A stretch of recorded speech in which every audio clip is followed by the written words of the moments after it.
Hello বন্ধুরা, তোমরা কেমন আছো? তোমরা ভালো আছো তো? আম, আমি ভালো নেই বন্ধুরা, একদমই ভালো নেই। আর আমি দিদি বাড়ি থাকতে বলেছিলাম যে আমরা কালী পুজো করি।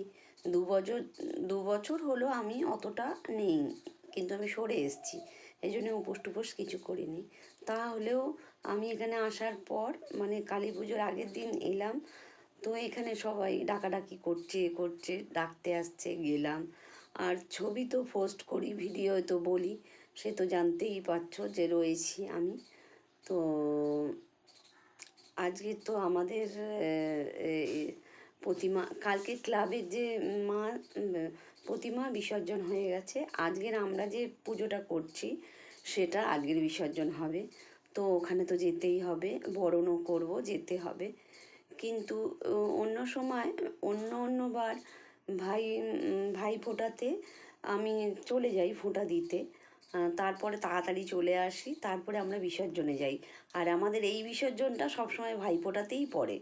তাড়াতাড়ি চলে আসি। আমার এত বছর বিয়ে হয়েছে, কোনো দিন একদিনও আমার ভাইফোঁটা মিস যায়নি। আমার 3টে দাদা, আমি 3 দাদাকে আমি ফোঁটা দিই।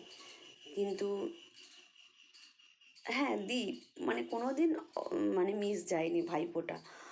আর লকডাউন থেকে তো আমার একটুখানি আমার হাজব্যান্ডের সঙ্গে একটু গণ্ডগোলে আমি তাও যেতাম ভাইফোঁটা। কিন্তু এখন যে পরিস্থিতিটা দাঁড়িয়েছে আমাদের মধ্যে, আমাদের দুজনের মধ্যে বা আমাদের এই শ্বশুরবাড়ির মধ্যে যে এই গণ্ডগোলটা দাঁড়িয়েছে, তার এতে আমার মনে হচ্ছে যে আমি আজকের ভাইফোঁটা দিতে যেতে পারবো না।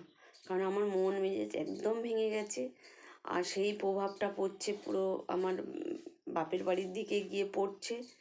তারপরে আমার মন থেকে, হ্যাঁ এটা বলতে পারো, এই দিদি বাড়ি যায় কী সুন্দর ভিডিও করে, হাসাহাসি করে, এটা করি শুধু আমার মনের দিক দিয়ে। আর আমাকে ওই দিদি এতই ভালোবাসে যে আমাকে খুব আনন্দ দেয়, খুব আনন্দ দেয় যে বুড়ি এত কষ্ট, আমার ডাক নাম বুড়ি, বুড়ি এত কষ্ট পায়, তা ওকে আমি আনন্দ দিই। যাই হোক, এবারে যে আমি ফোঁটা দিতে যেতে পারবো না, আমার খুব খুব কষ্ট হচ্ছে। তাও দাদারা তো 3 জায়গায় একসাথে হয় না।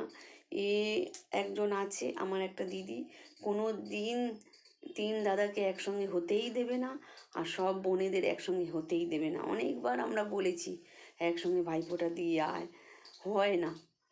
একে দিতে পারি তো ওকে দিই না, ওকে দিতে পারি ওর বাড়ি চলে যায়, আমরা এই বাড়ি চলে যাই।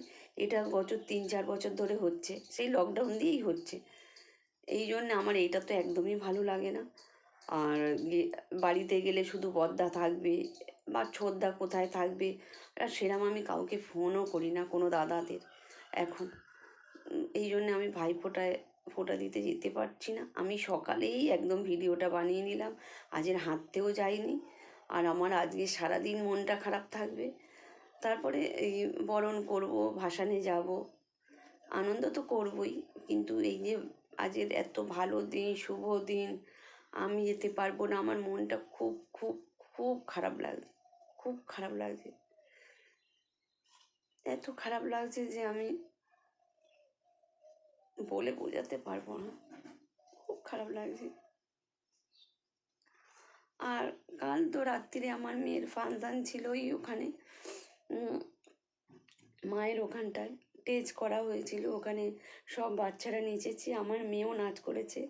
বাড়িতে এসেছি যখন 1টা বাজে, বাড়িতে এসেছি। এই জন্যে রাতে ঘুমও হয়নি ঠিক করে, মানে চিন্তা, দাদাদের ফোঁটা দিতে যাব না, এত বছর দিয়েছি, এই বছর দিতে যাব না, খুব কষ্ট, খুব কষ্ট দেয় বন্ধুরা। মানে আমার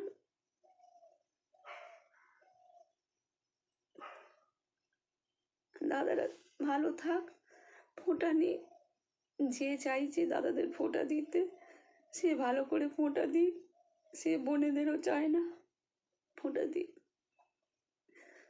দাদা তোরা ভালো থাকিস,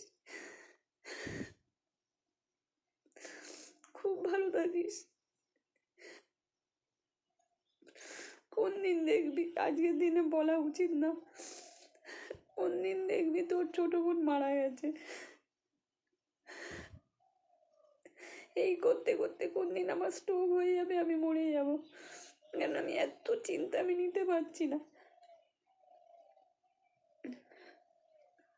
আর এই ভাই তৃতীয়ার দিনই আমার চোখে জল আস।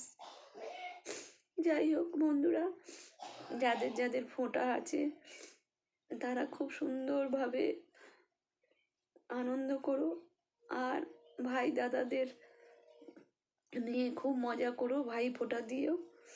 এই যে ভাই ফোঁটাটা বছরে একবারই আসে, আর খুব ভালো লাগে, খুব আনন্দ হয় এই দিনটা। ভাই বোনের সম্পর্ক কোনো দিন শেষ হয় না, আমারও শেষ হবে না, আমার ভেতরে ভেতরে থাকবে, আমার ভেতরে ভেতরে থাকবে দাদা। আমি তিন দাদাদেরই বলছি, তোরা যদি এই ভিডিওটা দেখিস তো জানবি তোর বোন খুব ভালোবাসে, তোর বোন খুব ভালোবাসে রে। ঠিক আছে বন্ধুরা, রাখছি।